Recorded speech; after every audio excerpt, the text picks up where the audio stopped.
If you are watching this video, then you are considering visiting this location and just wanted to fact find to help make a final decision, and I hope this video helps seal the deal. This is the previous capital of Indonesia. However, it is a cultural capital of the nation, like how Kyoto is to Japan. Yogyakarta has the status of being a special region of Indonesia where it is governed by a monarch, which happens to be the same monarch that existed before Dutch colonization, and this monarch ruled almost 80% of Java Island, all of it except for the westernmost part where Jakarta currently is. And at one point, a member of the royal family put up a fierce resistance against Dutch colonization, hence there is prestige towards them, and by extension giving Yogyakarta historical significance amongst the locals, as implied by the large number of domestic tourists. Just like monarchs around the world, they serve purely for ceremonial reasons because of the link to the past they have as their descendants. Historically, there were numerous kingdoms that existed in this region. One being of interest is the earlier Mataram kingdom that ruled between the 8th to the 11th century, where the religion practiced were both Hinduism and Buddhism, depending on the dynasty that was in power. One built the Borobudur temple and the other built the Prambanan temple complex. So visiting these places might actually be the main reasons as to why foreign tourists would come here, as they are both protected UNESCO sites.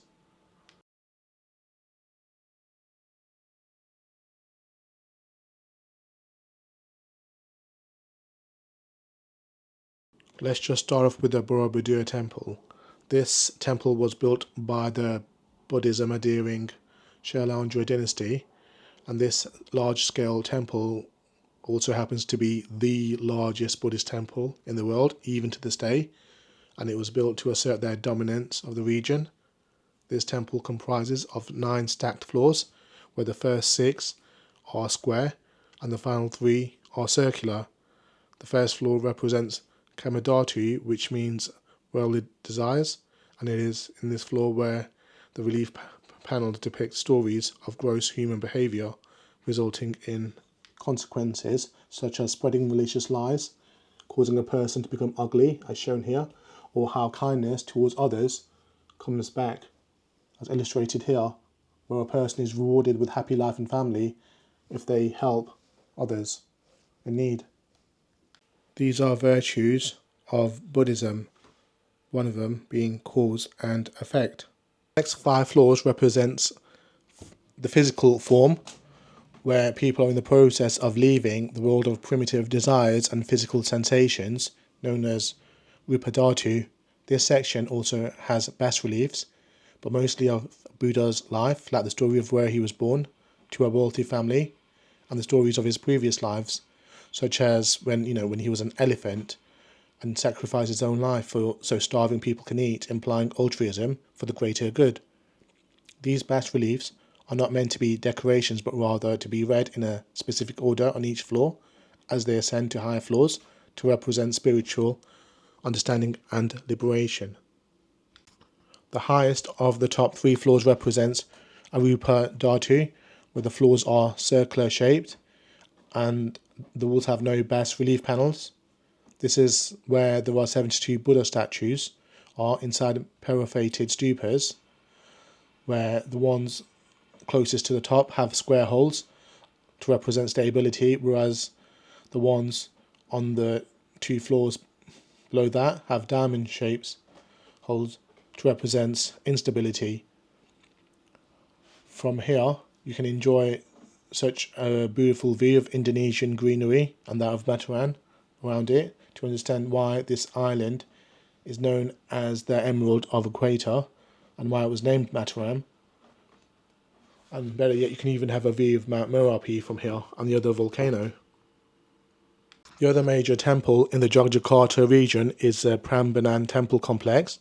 This is a complex as it consists of a number of temples, not just the one, the main one being Shiva, and the 2 next to it are Vishnu and Brahma with their Vahana temples in front of them, Prambanan temple complex was commissioned by the Sanjaya dynasty when they returned to power, after a century of Buddhist adhering Andhra were in power, to mark a shift in the kingdom's patronage from Buddhism to Hinduism and to ostentatiously project their strength and influence in the region symbolically to counter the grand scale of the Borobudur temple. Just like the Borobudur temple, this complex has bas-relief panels depicting stories of the Ramayana epic and Bhagavata Purana stories, and Lokapala reliefs which can be seen all throughout the inner parts of the walls on the Shiva temple.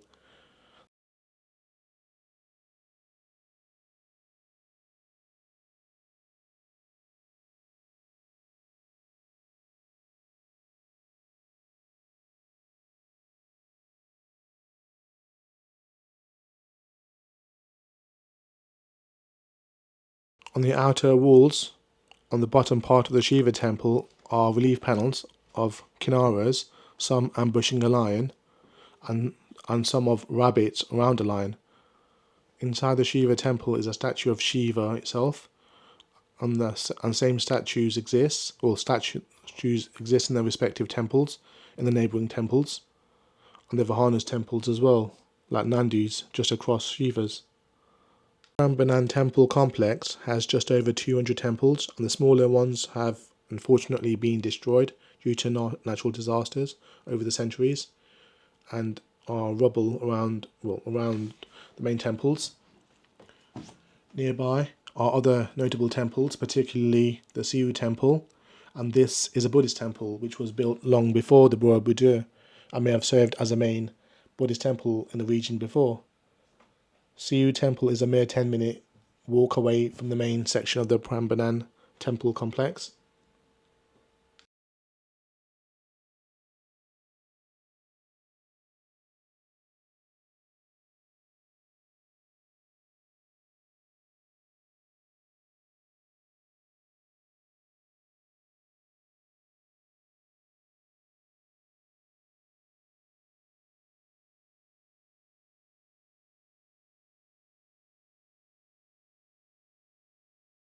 Aside from ancient temples, there are other notable places to visit in Yogyakarta, like Taman Sari, which served as a garden of the Sultanate of Yogyakarta. Construction of this place commenced by the first Sultan of Yogyakarta after the treaty between the feuding brothers in the 18th century. This served as some sort of garden for the Sultanate members and for the bath as well for members of the royal family.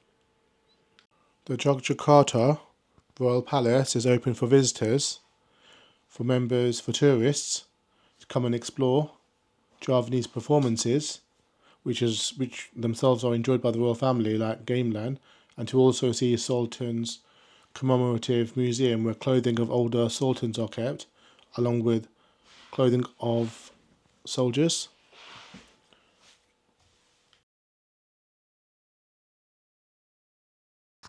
The main road in Yogyakarta is a Malioboro Road, or Jalan Malioboro.